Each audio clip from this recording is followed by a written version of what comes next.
I've told this story 3 times now, to the police, to a ranger, and once to a friend who asked me why I don't camp anymore.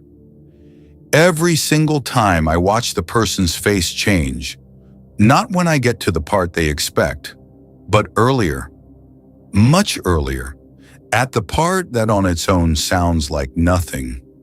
That's the thing about what happened to me. It didn't start with a scream. It didn't start with a weapon or a threat. It started on a quiet trail on a Tuesday morning. Just me, my pack, and a man running. I've been hiking alone since I was 19. I know how to read a trail, read weather, and read terrain. I'm not the person who panics or imagines things. I'm not someone who scares easily. I want you to understand that about me before I tell you what happened, because what I'm about to describe is going to sound, at certain points, like I made a series of obvious mistakes. I didn't, or at least, I didn't think I did, not until it was too late. It was a Tuesday in late fall. The trailhead was empty, and a man came sprinting toward me out of the trees. I made it to the campsite just as the last light was bleeding out of the sky. I set up my tent on autopilot, stakes, poles, rain fly. The way you do something you've done 100 times before.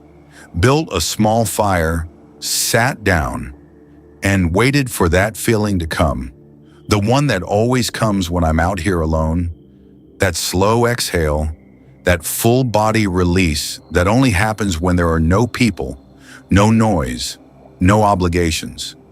Just trees and firelight and the sound of nothing. It didn't come. Instead, the quiet felt wrong. Not peaceful, pressurized. Like the forest had pulled a breath in and was holding it. Out of every small sound landed too loud. A branch settling somewhere, deep in the trees. The tick of the fire. My own breathing. I told myself I was still wound up from the trail, from the man. I told myself I was overthinking it. Then I heard footsteps. They came from somewhere out in the dark, maybe 100 yards north of my camp, moving fast. Not an animal. I know what animals sound like out here, and this wasn't it. These were deliberate, two-footed, human. A short burst of sprinting, then nothing. Complete silence snapping back like a rubber band. I sat completely still and stared into the trees. And then I looked at my fire. It felt like a spotlight, like a signal flare planted in the middle of the dark saying, "Here, right here, this is exactly where he is." Whatever comfort I thought it was giving me flipped in an instant. I grabbed a handful of dirt and smothered it. The darkness that followed was total. I stood without moving, eyes wide, trying to force them to adjust. Listening so hard my ears were ringing. 1 minute passed, maybe 2. And then the footsteps came again. Closer this time, much closer. And they were aimed directly at my camp. I heard them close the distance fast, and then nothing. They stopped just at the edge of the tree line, maybe 30 feet from where I was standing. My eyes had adjusted just enough. There was a figure standing at the trees, half hidden behind a trunk, completely still, head turned toward me, not moving, not speaking. Just standing there in the dark like they'd been there a long time already. I didn't move. I was too scared to speak. I knew my voice would shake, and I didn't want to give that away. So we just stood there, the two of us, staring at each other across 30 feet of absolute silence. Then the figure took one step back, then another, and the darkness just swallowed them. No sound. No crunch of leaves, no snapping twigs. Whoever it was had been moving through the forest barefoot, and they walked back into it the same way, like they'd never been there at all. I didn't move for the next 30 minutes, not a single step. When I finally forced myself to act, I packed everything in the dark, no light, working by feel, and I walked the entire trail out alone. I didn't run, but only because I was afraid of what running might invite. When I got to my car the next morning, I found deep scratches gouge across the driver's side door. And the passenger handle, the whole latch mechanism, had been snapped clean off. Pulled so hard it just broke. Someone had tried to get into my car while I was on that trail. I called the police, filed the report. The officer who took my statement was professional and kind and completely unable to help me. No suspects, no leads, nothing. I drove home and told myself it was over. I actually believed that. I told myself the first trip was a fluke, a bad night in the wrong place at the wrong time. Could have been a drifter, could have been someone who wandered off a nearby road. I filed the report, I went home, I slept in my own bed, and after a week or so, I almost convinced myself that's all it was. A story I'd eventually tell at a party. Something that sounded worse in the retelling than it actually was. So 3 weeks later, I went back out. Different trail this time. Completely different. An 80-mile backpacking route through a state forest.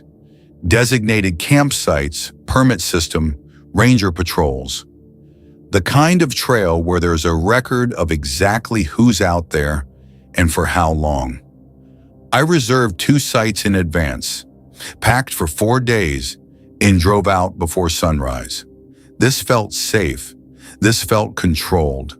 This felt like the opposite of a spontaneous solo trip to an empty trailhead where anything could happen.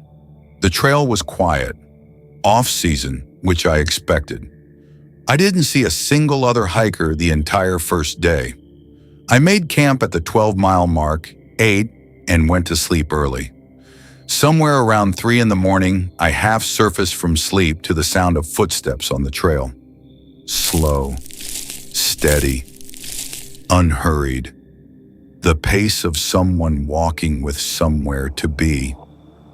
I lay there for a few seconds, groggy, with thinking it was strange for anyone to be moving at that hour. And then I fell back asleep. I didn't think about it again until the following night. The second campsite sat deeper in, 4 miles further and higher in elevation. I didn't make it until late. Fire going, dinner done. Nothing to do but sit and tend the flames and listen to the dark. I wasn't tired yet. Something in me didn't want to sleep. Around 9 or 10, I saw a light, far down the trail behind me. A headlamp, small and steady, bobbing through the trees in my direction. Getting closer. I watched it close the distance for 2, maybe 3 minutes. And then the exact moment it would have gotten close enough to see my campfire, it veered off the trail into the trees and went dark. I stared at that spot for 20 minutes. Nothing moved. No light, no sound, nothing. I did not sleep. An hour passed. I was still at the fire, completely still, telling myself I was being paranoid when I heard it. One single soft crunch of leaves directly behind my tent. The sound of someone placing a foot down very carefully. The sound of someone trying not to be heard. I grabbed my flashlight and spun around. A man was standing 10 yards from me. No pack, no hiking gear, street clothes, a jacket, dark jeans, regular shoes. He was just standing there in the beam of my light, and he didn't flinch, didn't raise his hands, didn't say sorry or explain himself or back away. He smiled, and then he said my name, my full name, warm and easy, like we'd known each other for years. The world tilted. Everything hit me at the exact same moment. The 3 a.m. footsteps the night before, with the headlamp that vanished the second it saw my fire. The fact that this man was standing 80 miles deep into a wilderness trail in street clothes with no pack and no gear, and somehow knew exactly who I was. He hadn't stumbled onto my camp. He had been behind me the entire time, maybe from the trailhead, maybe from before that. I didn't say a word. I reached down, strapped my pack on, and walked toward the trail. His smile disappeared. His face went completely flat, the warmth draining out of it like water through a crack. He said my name again, louder this time. A question wrapped around something that wasn't a question. I kept walking. Then he shouted it, raw and sharp and furious. And I heard his footsteps accelerate behind me. I ran. No light, full dark. Satellite phone already in my hand, already dialing. No, I ran on pure instinct and adrenaline, one hand out in front of me, trail beneath my feet by memory alone. Behind me, his footsteps thundered for maybe 15 seconds, and then stopped. But I didn't stop.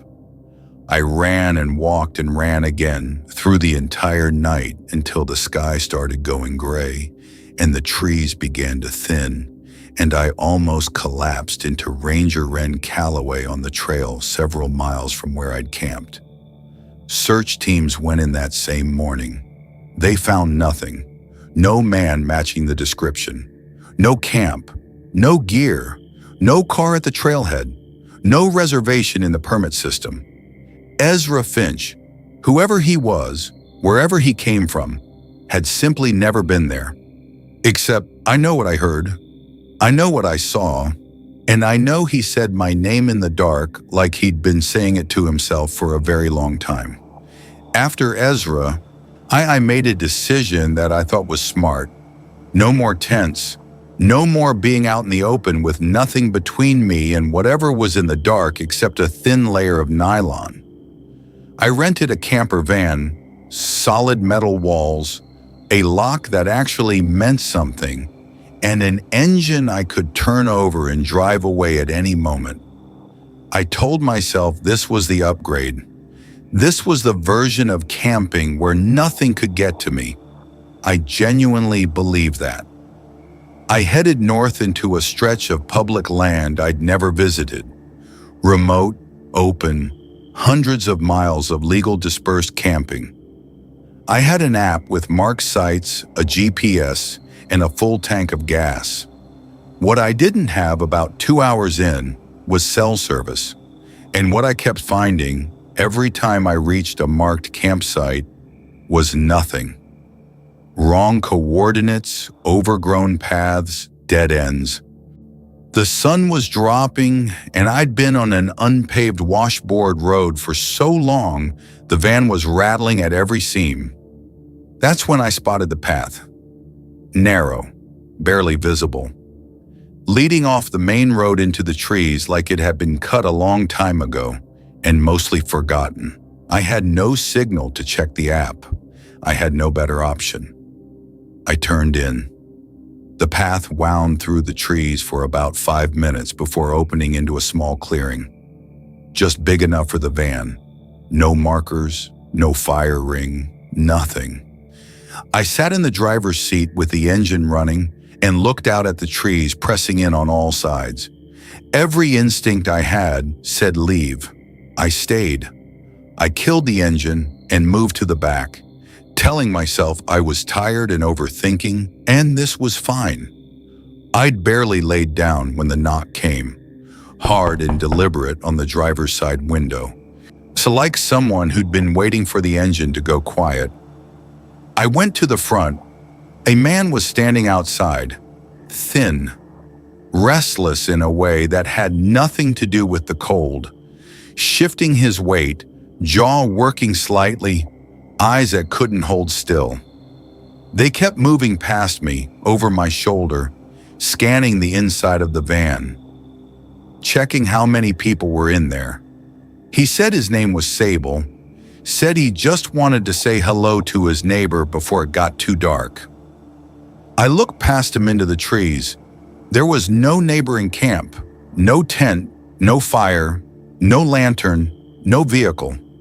Nothing. I told him thanks for stopping by and stepped back from the window. He didn't move, just watched me retreat into the van, feet planted until I was out of sight. I checked every window, all four sides of the van, slow and methodical. No lights in the trees, no footsteps fading into the dark, no sign of him anywhere. He had just vanished. I watched for 20 minutes, nothing moved, and then I made the single worst decision of my life. I unlocked the door and stepped outside to look. The clearing was completely black. I turned slowly, scanning, one hand on the van, and heard a sound from directly beneath me. Low, shuffling, deliberate. I knelt down and looked under the van. Sable was already looking back at me. I don't remember deciding to move. There was no decision. One moment I was crouched in the dark looking into his eyes, and the next I was inside with the door locked and the engine cranking and my whole body running on something that wasn't thought of.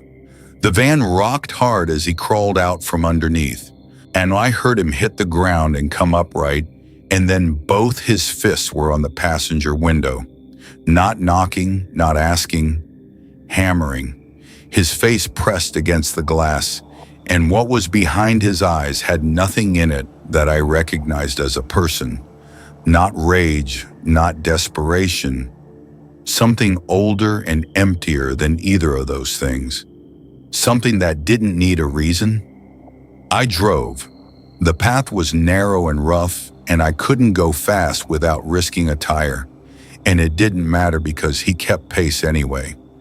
Running alongside the van, slamming his fists into the panels, grabbing at the door handles with both hands, trying to find a way in through sheer force and fury. I could hear the metal denting under his fists. Every few seconds, his face would swing into a window, and that look would be right there, inches away, when on the other side of the glass.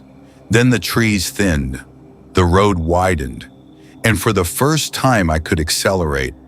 I drove for 2 hours before I stopped, pulled into a gas station parking lot and sat there while the sky went from black to gray to pale yellow. My hands wouldn't stop shaking for a long time. The side panels of the van had 7 distinct dents from his fists. I reported it, gave a description, gave the location as best I could. Officers went out to check. They found nothing. No one matching Sable's description had been reported in that area, before or since. And when I tried to pull up the path on a map to give them the exact coordinates, I couldn't find it on any map, any app, any satellite image. The path doesn't exist. Sable doesn't exist. But the dents in the van were real. And I know what looked back at me from underneath it. Some things don't need to exist on a map to find you in the dark. I am safe. That's the part I have to keep reminding myself because some part of my brain still doesn't fully believe it. I'm home. I'm alive. I made it out of the trees every single time, which is more than I can say with certainty about what would have happened if any one of those nights had gone slightly differently. But safe is a complicated word when you're still carrying all of it. The police reports exist, 3 of them across 3 different jurisdictions, filed by a man who sounded increasingly unhinged with each one. A sprinting stranger who vanished. A man in street clothes who knew my name 80 miles into a wilderness trail. And someone who hid under my vehicle in an unmapped clearing in the middle of the night. 3 reports. 3 investigating officers who were professional and thorough and found absolutely nothing. No arrests, no suspects, no answers. Dorian Voss, Ezra Finch, and Sable are out there somewhere. I have to live with that. They are free and unidentified, And I don't know if what I encountered was three separate men living completely separate lives who each happened to find me, or something worse than that. Some nights my mind goes to the worst thing. I try not to let it stay there long. What I wasn't prepared for in all of this wasn't the fear. Fear fades. Fear is survivable. What I wasn't prepared for was the grief. I love the woods. I need you to understand that. Not as a hobby, not as something I did on weekends to decompress. It was the place where I was most myself. Alone on a trail with a pack on my back and nothing ahead of me but trees and elevation and silence. That version of me was the freest I ever felt, the most awake, the most real. That person is gone now. What replaced him checks the locks twice before bed, parks under lights, sits with his back to the wall in restaurants, hasn't slept a full night outdoors since. Still, and I mean years later, still catches himself looking in the rearview mirror more than he looks at the road ahead. Not because he thinks someone is following him, just because now he knows that someone can be. That the quiet you've trusted your whole life can be hiding something that knows your name. The woods didn't take my life, but they took the only part of me that ever felt free, and that's the loss I carry. Not the scratches on the door, or the dents in the van, or the sound of footsteps in the dark outside my tent. Those things faded. The loss of that feeling, of walking into the trees alone and feeling completely at home, that one didn't. If you've had something like this happen to you, I want to hear it. Drop it in the comments below. Because I've learned that more people have stories like this than anyone talks about, and I think we should talk about it. And if this story got under your skin the way it still gets under mine, share it. Someone you know needs to hear this before their next solo trip. Hit like, subscribe if you haven't yet, and I'll see you in the next one. Stay safe out there, and maybe, just maybe, don't go alone.